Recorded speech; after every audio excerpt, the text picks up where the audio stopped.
Things ranging from small strategy meetings to retreats, student orientations, and annual business conferences. So, a big round of applause as we welcome Mr. Simarjeet Singh, the great motivational speaker from India. Put your hands together and a huge round of applause for sir.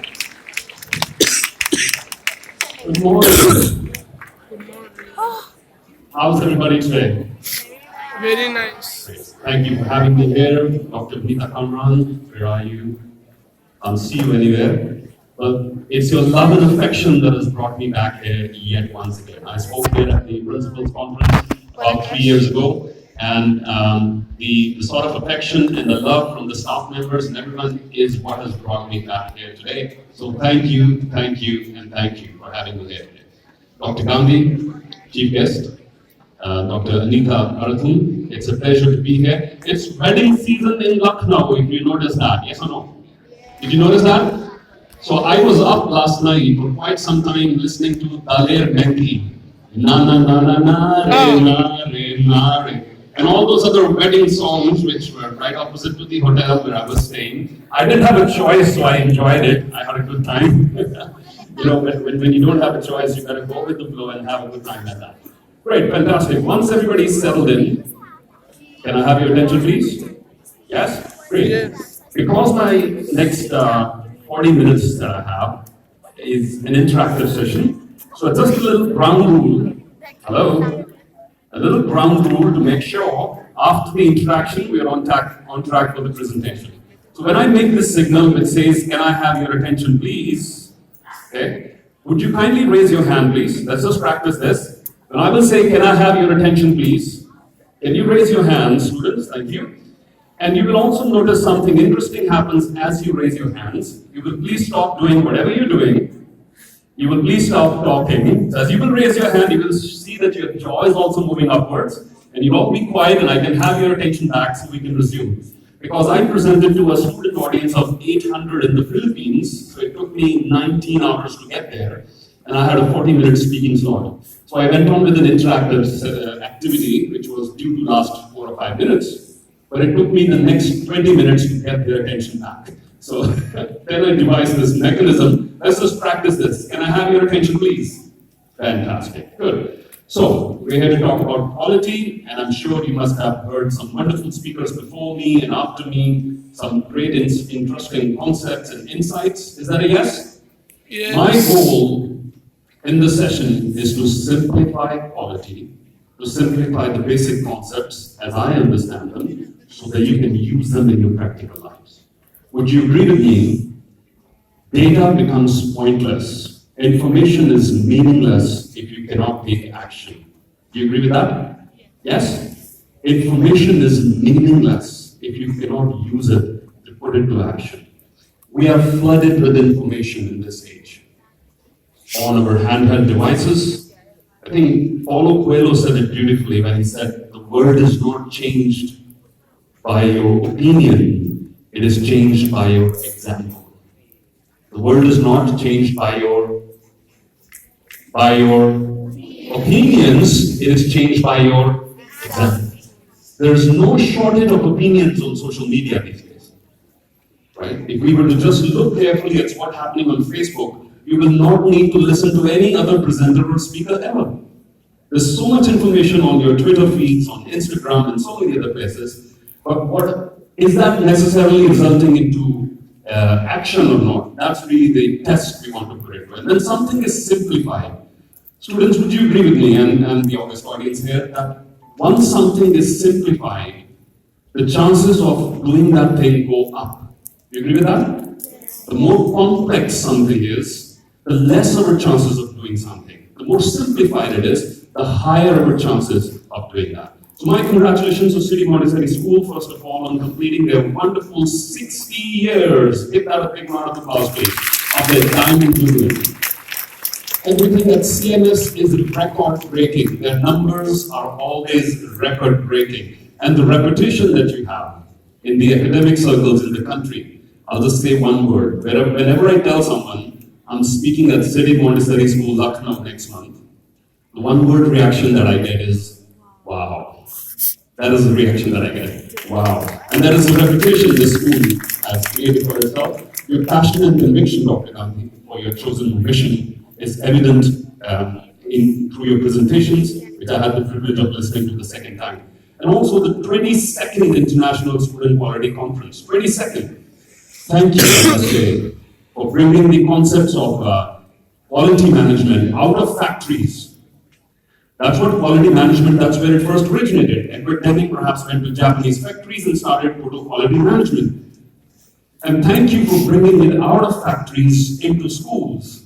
Because here's the modern thing, cars don't change the world. I think Elon Musk would disagree with that. Cars don't change the world, young people do. Yes or no? Yes? And that's the whole. So thank you for bringing the concepts of quality management outside of factories into classrooms among young people. So this is where we begin with our first interaction. Take a deep breath in, please, everyone. That's right, for real. Inhale, hold your breath for a few seconds. Exhale. Shake someone's hand on your right and left. Look them in the eye and remind them you can change the world. Say it now, please. Say it now, please. Shake someone's hand on your right and left. Look them in the eye and say to them, you, I don't hear you, you can change the world. Can change the world. That's right. Thank you. Can I have your attention back again? Thank you. Fantastic. So when I saw the, can I move to the next slide, please?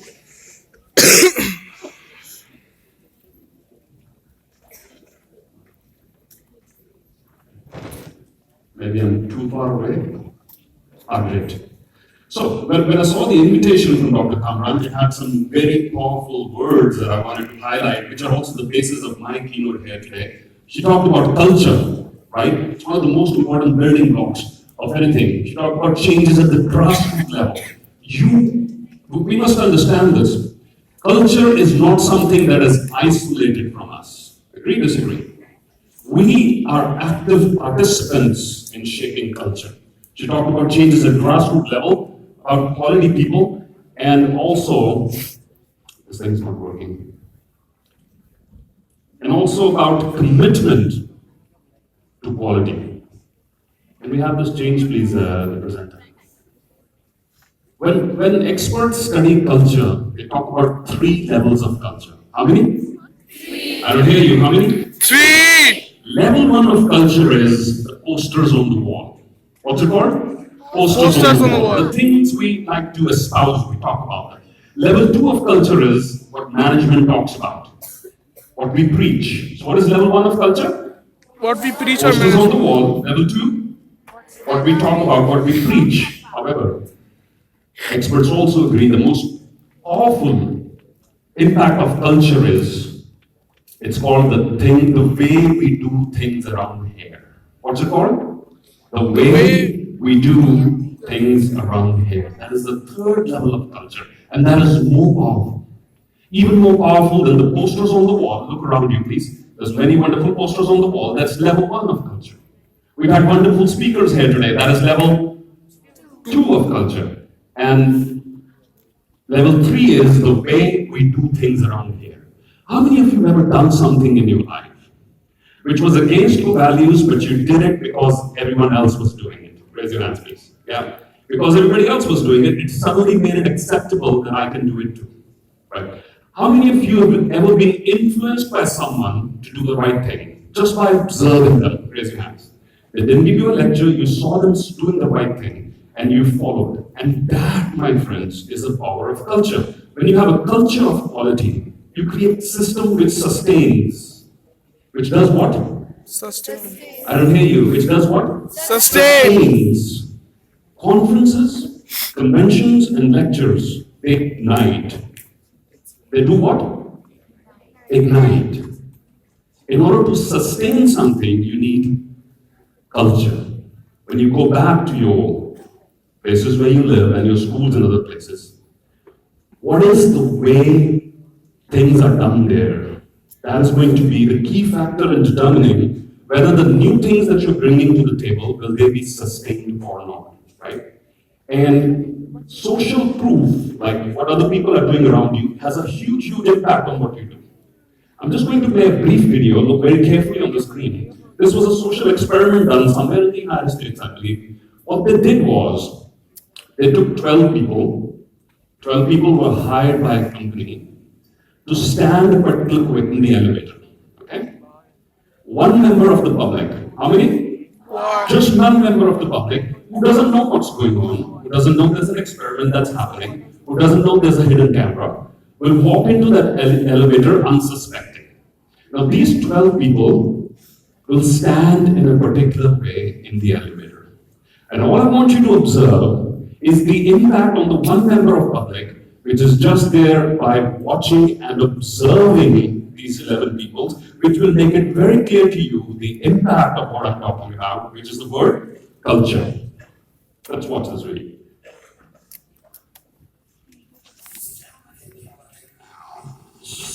Here's a candid star. These folks who are entering, the man with the white shirt, the lady with the trench coat, and subsequently one other member of our staff, will face the rear.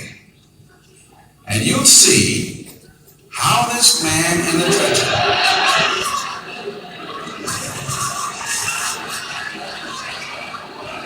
tries to maintain his individuality. But little by little,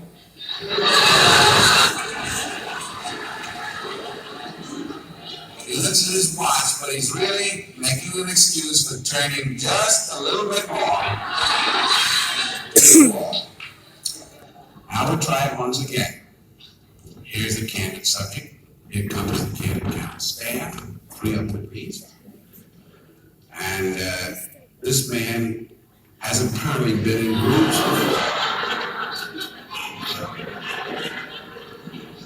He doesn't know what to do now.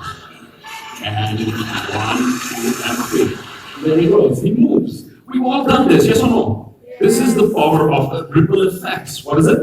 Ripple effects. Please shake someone's hand on your right hand up once again and remind them quality acts create ripple effects. Say it now, please. Quality acts. I don't hear you. Quality acts create ripple effects. That's what they do, right? And this is the whole spirit. So the basic question we need to ask is, what will I do today? What is the simple quality act that I will do today which can create a ripple effect, right? Moving from theory to practice. And it's the small things.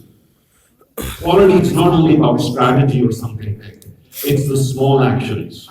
Young people have even forgotten how to make eye contact now, thanks to technology.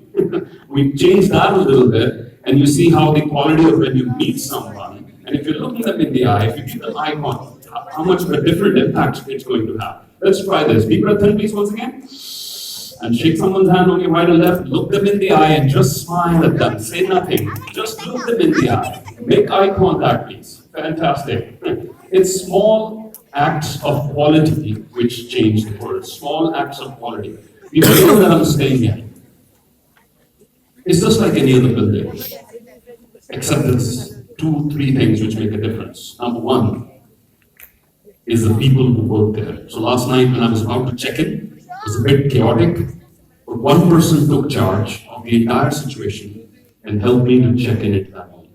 My idea of the quality of that hotel will not be based on the bricks or mortar or the elevators or other things, but on the quality of the people. It's the people who make a difference. It's the individuals who make a difference. And there were so many indoor plants in everywhere in that hotel.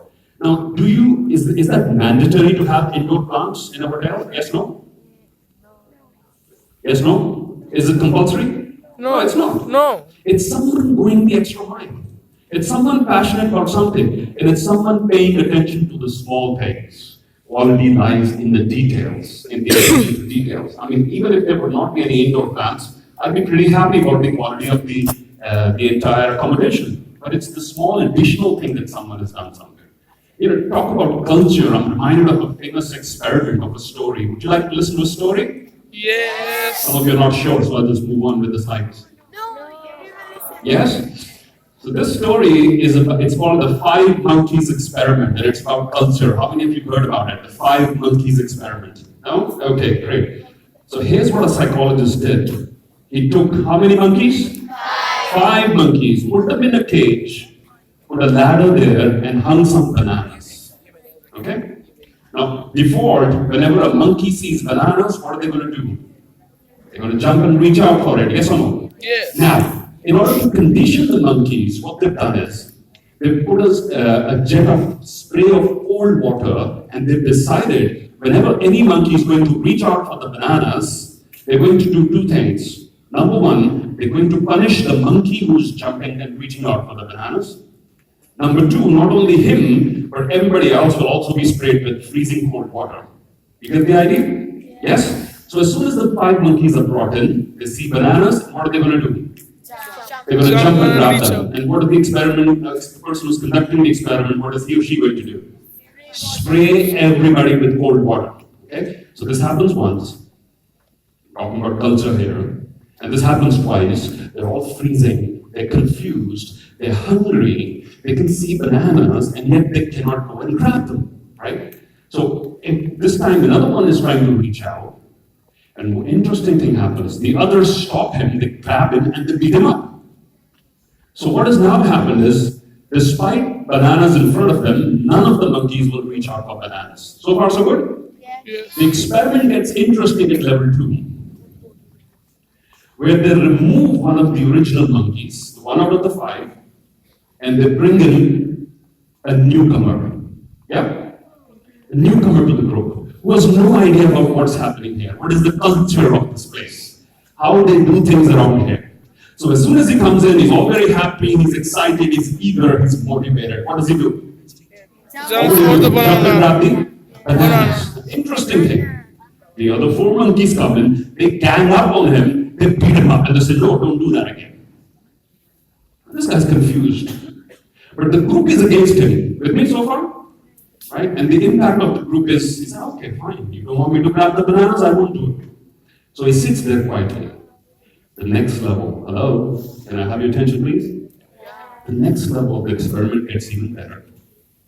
They replace the second monkey from the old group, bring in another newcomer. Okay, what's happened now? A second newcomer has come in, doesn't know. He comes in, he's all excited about the bananas, he goes out to reach for the bananas. What's going to happen? All of them again gang up on him and beat him up. What is interesting is, the monkey who just arrived before him, who had no clue why he got beat up, also joins in and beats up this monkey. This is how culture takes shape.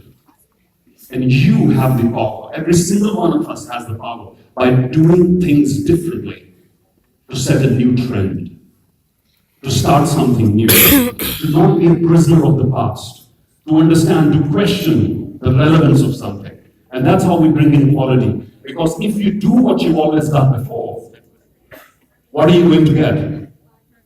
The same results which you always had in the past. Yes, no? Yes? But in order to get new results, you must do what? A new thing. Take new actions. I call it, to give you an example, a person who's trying to lose weight. How many people here ever tried doing that, losing weight?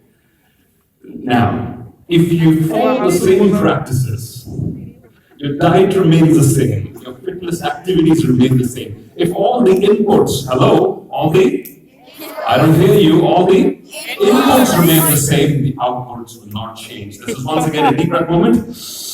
And give a high five to the person sitting next to you and remind them to change the outputs, change the inputs. Say it now, please. To change the outputs, change the inputs. It's as simple as that. There's no rocket science.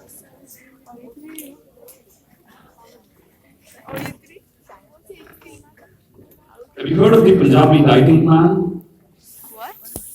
How many people in this house have heard about the Punjabi dieting plan? For my friends who are not familiar with Punjabis, we're in the community who's thinking about food always. At breakfast, we're thinking about lunch. At lunch, we're thinking about dinner. So we've always on to the next meal. The Punjabi dieting plan, talking about inputs must change in order for outputs to change. The Punjabi dieting plan starts with very healthy in the morning at 7 a.m., almonds soaked in water, honey, lemon, all the healthy stuff, detox. At 11 o'clock, there's a nice sandwich, healthy salad, and everything. By 1:30, it's baked fish, very calorie conscious so far. 4 o'clock is nice masala tea, again watching the calories. The Punjabi dieting plan, the trouble begins at 7 p.m., 7-ish, 7:30. Where the default activation begins, and then so it's called taking 4 steps forward and 3 steps backward, right? So at 8 o'clock it's the chicken tikka masala, it's 9 o'clock it is a butter naan, at 11 o'clock it's Johnny Walker Black Label and so many other things. The cycle begins again next morning. And the next morning it starts all over again. I don't call that progress. Is that progress? Yes or no?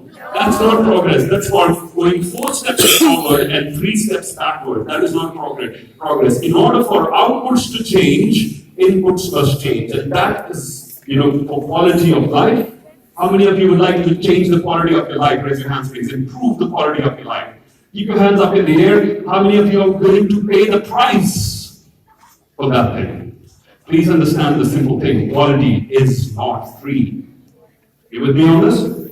Quality is not free. It will demand a price. And the higher the quality you expect, the higher the price you must pay. That's applicable for the brands you buy and for the life you live. I met a young gentleman yesterday while transiting at the airport who works at the airport lounge. 10-hour shifts. How many hours a day? 10 hours. He is living in New Delhi, so take into account the traffic and the commuting and all of the things. And he was very well built. Nice, handsome young man. So I asked him, I said, do you work out every day? Do you go to the gym every day? He said, sir, in fact, I go to the gym twice a day. Twice a day. That is despite 10-hour shifts. Working in the hospitality industry, which is very intensive, as you know. And New Delhi's commute. If you commit to something, you make it happen. Otherwise, it's all sweet talk, right? You've got to commit to quality in order for you to generate new results. Quality acts create ripple effects. And ripple effects shape culture. And that is largely happening due to the... Have you heard of this? Have you heard of mirror neurons? No. Here's the research. They asked people to do an experiment for 7 days, do an act of kindness for a random stranger. What was the experiment? An act of kindness for a random stranger. And what they observed, people's level of happiness went up. But what they also observed, the people who were just observing this give and take of kindness, their level of happiness also went up. And that is your mirror neurons, which means you have the power to create change. If you bring in positive energy to something, thanks to your mirror neurons, you begin to change other people. If you begin anger into a conversation or something like that, thanks to your mirror neurons, you have the ability to change that too. It's how you feel. Quality is who you are. Take a deep breath in, please, once again. And remind the person sitting next to you, once again, quality is who you are. Say it now, please. Quality is who you are. It's not the message you preach. It's not what you talk about. It is the life that you live. It's who you are. So I can't go too far away from the laptop because this thing stops working. And quality depends on choices. Small, insignificant. Holding the door open is an act of quality, yes or no? For the person behind you. Small things. Looking at people in the eye, making eye contact when someone's trying to have a conversation with you is quality, yes or no? Yes. These are the small things. My friends, if you get the big things wrong, you're out of the game anyway, yes or no? Some of you are not sure. If you get the big things wrong, you're out of the game. But it's when you do the small things right, that's when you win the game of quality. Quality depends upon choices. Or as J.K. Rowling said in Harry Potter, it said, Harry, It's about the choice you make. it's not as much as your ability, but the choices you make that reveal to the world who you truly are. Not your ability. I'm confident there's youngsters here with tremendous ability in this room. Yes or no? Some of you are not sure, so look around you, please. Take a look around. Take a look around in this room. There could be future entrepreneurs, future political leaders, future sports persons, business persons, celebrities, speakers. But it's not as much as your ability, but your choices. And in the long run, people who make the right choices are going to win. And they're going to beat ability. Choices beat talent. Please keep this in mind. Choices beat talent. You may be very talented, but if you're not making the right choices. And the thing about quality is, these are self-imposed choices. What are they? Self-imposed choices. Look at this video which I'm going to play for you now. The shot at Heathrow Airport. Sorry. Baggage handler. This video is about a Baggage. hello, can I have your attention please? It's about a baggage handler. London Heathrow Airport. Now no one's asked him. What we will see is turning every bag so the handle is facing towards the front. Just watch, and it was viral across the internet. Let's have a look at this video.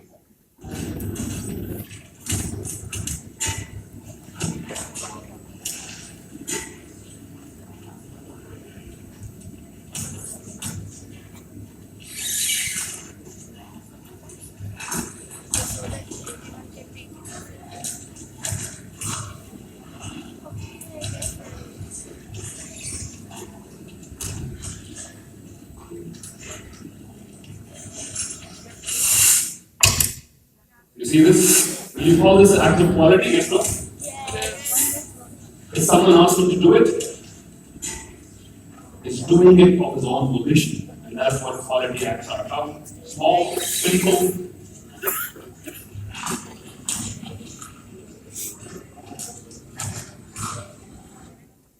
The Chinese have a wonderful proverb.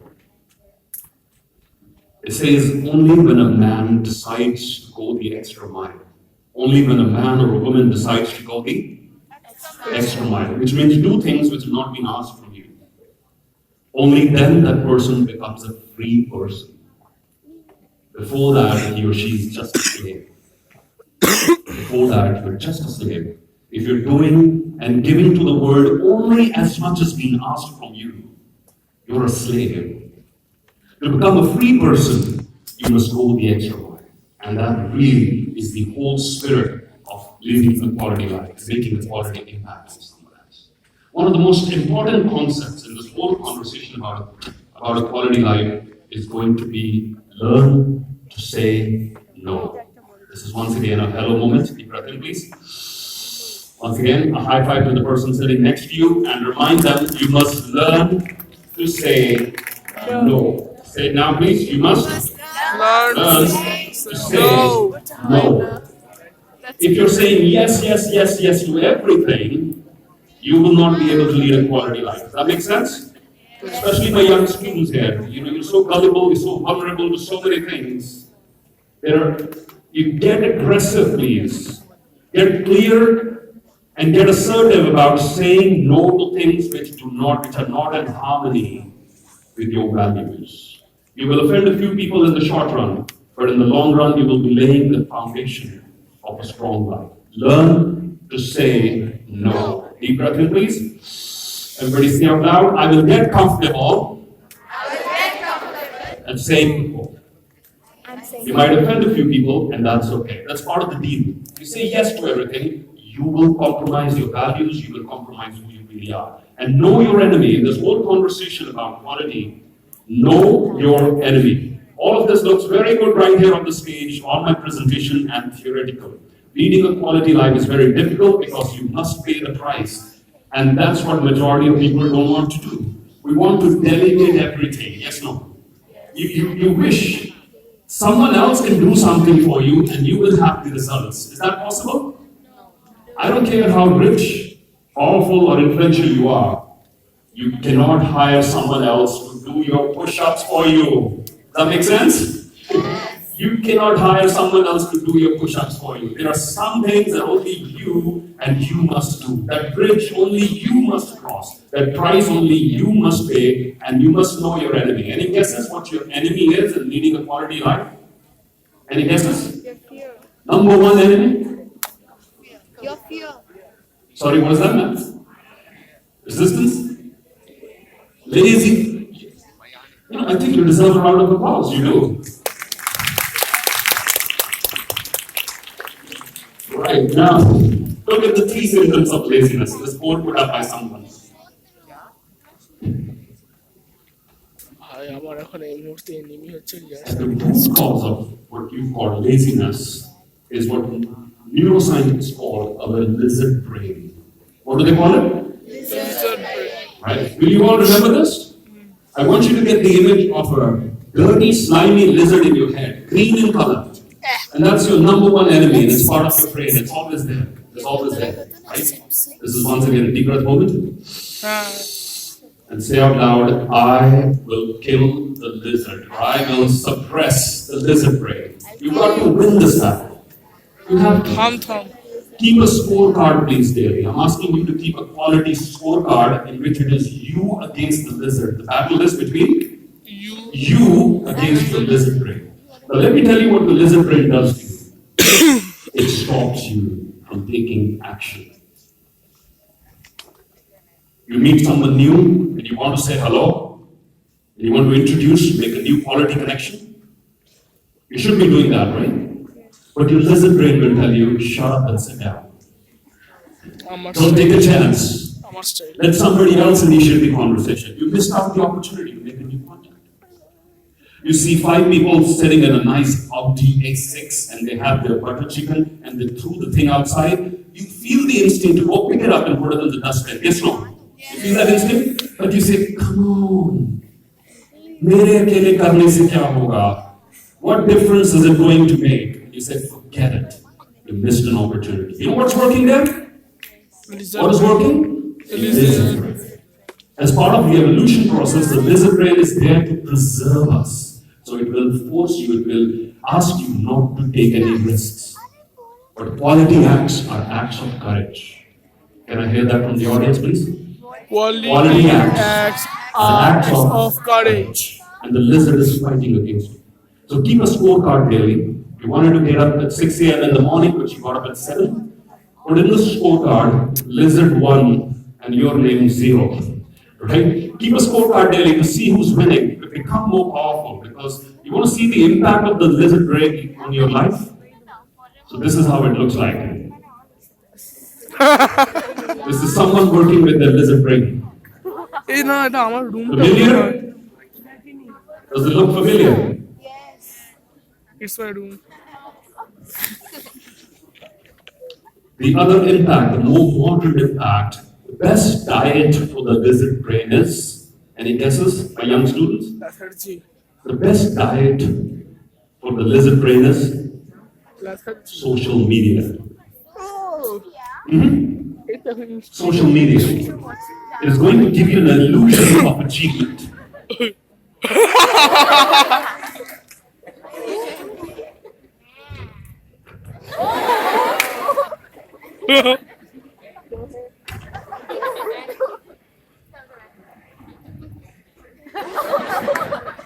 This whole social media business, it is giving you an illusion. It's doing what? It's creating an illusion that by posting something on Facebook or YouTube or Instagram, we're actually changing the world. Yes, no? This is the illusion we're living in. You guess how long the life is of even if a tweet is going viral, how long the life of that tweet is? Half an hour, 30 minutes, 40 minutes, and then it disappears into cyberspace forever. Spending time on social media, don't confuse it. It is the illusion of achievement. It is not actual achievement in itself. Get out of this trap and do something real, because the quality impact will have ripple effects forever and ever in this universe, even if it's so small. Right? So this is the number one illusion, and the number 2 illusion is the illusion of knowledge. The number 2 is illusion of knowledge. The lizard brain will keep telling you. It will tell you, you see, you're not qualified enough yet to make a difference. You should study more. Maybe get a doctorate. Maybe write a thesis about it. With due respect to the doctorates in the room. There is a threshold for knowledge, my friends. Please understand that. There is a threshold. Which means to a certain degree, you need knowledge and information and data and facts. Yes, no? Yes. But beyond it, it is time for action. Beyond it, It's time for action. And if you don't translate your knowledge into action, it is meaningless. The whole exercise becomes meaningless. You see, you cannot lose weight by buying more books on dieting. You just can't do that. It's another illusion. It's a billion-dollar illusion. Billions of dollars of books are sold every year on how to lose weight. There's always next shortcut. And this is again a reminder message to the person sitting next to you. Do it often, please. Deep breath in. And shake the hand of someone on your right and left and remind them there are no shortcuts to quality. Say it now, please. I hear you. There are no shortcuts to quality. And you must fall in love with the process. You want to lead a quality life? Yes? Fall in love with the process more than the outcome. And that is what is exactly written in the Bhagavad Gita. Do not be overly attached to the fruits of your outcome, but be more attached to the process of what you're doing. If you enjoy the process, the results are going to surpass your expectations. So you don't need a whole lot of knowledge. You need some knowledge and then you need action. And you don't need to be highly educated for that. This man on the screen that you see here is called the Tree Man of India. Go and look him up on YouTube. From a barren piece of land, his island in Assam. Any students from Assam here? Raise your hands, please. Anyone from Assam? His island was disappearing due to soil erosion. And they predicted, he said, it's going to vanish in a decade or so. You know what his answer was? What was the prediction, by the way? That your home is going to disappear in a decade. You know what his answer was? He said, Ye hum nahi hone denge. That was his answer. I will not let it happen. This is my home. 1979.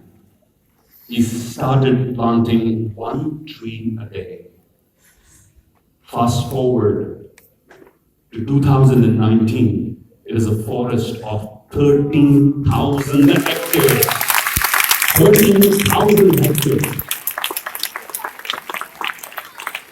A winner of the Padma. Now, this is where your knowledge comes into action. Heed the words of Emerson, who said, an ounce of action. What did Emerson say? An ounce of action is worth more than a ton of fury. Repeat after me, please. An ounce of action is worth more than a ton of fury. Learn to take action. That's when you change the world. Remember, we started this keynote by reminding each other, you have the power to change the world, yes or no? Yes? So the closing message is, once again, deep breath. Make eye contact and remind them, take action. Say it now, please. Take action. Because without action, it's all useless. Heard of this woman here on the screen? According to our definition of literacy, she would be considered illiterate. But she received the Padma Shri Award once again from the Honorable President of India for her efforts. They couldn't have any children in the family. So they decided to plant trees. A whole highway on the Bangalore stretch is trees, trees, trees, trees everywhere. Take action. Whether it's in the word of environmental protection or in the word of business. How many of you know this young man? I'm really interested. How many people? Okay, listen carefully. He is the owner of the world's, not India's, of the world's largest hotel company now. It is called Oyo Rooms. His name is Ritesh Agarwal. At the age of 23, he was leading teams of managers who were from Harvard and Stanford and ISB and IIMs, and he was a school dropout. Now, that's not what I'm asking you to do, by the way. Don't get me wrong. That's not what I'm asking you to do. But I'm making it sufficiently clear, nothing changes until you take action. At the age of 13, he was selling SIM cards. If you take an opportunity, if you find an opportunity to make a difference, grab it, please. He went into a hotel once, medium segment. He's launched into North America and Europe and everywhere across the world. Interesting part, my friends, he does not own a single room. His software platform is an aggregator of hotel rooms which would not sell before due to poor quality. So he went into those hotels, he thought that branding and the basic levels of quality, and he gave them a brand which is called Oyo Hotels and added billions of dollars of value in the process. At 23, this young, very casually dressed guy is a billionaire. You think these people care about results? You think they are driven by results? Yes, no? They're not. They love the process. And that's my message to you. Take a deep breath in, please. Love the process. And the outcomes will exceed your expectations. And before I go, these lines from the famous Nobel laureate, India's famous poet, Rabindranath Tagore, about taking action. Can I have your attention, please? He said, spring has passed. Summer has gone. Winter is here. And the song that I meant to sing. You all have a song inside you, yes or no? You're not sure. You have a song inside your heart that you came into this world. You want to sing that song, yeah?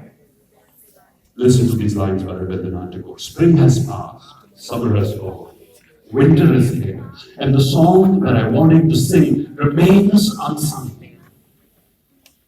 Because I have spent my days stringing and unstringing my instrument. Because I have spent my days stringing and unstringing my instrument. I've spent my days calibrating my instrument. Sing your song, please. The world needs to hear it. Sing your song. What will you commit to? That is the question. Take your ideas into action. You've all been a wonderful audience here. I thank you very much once again for having me here today.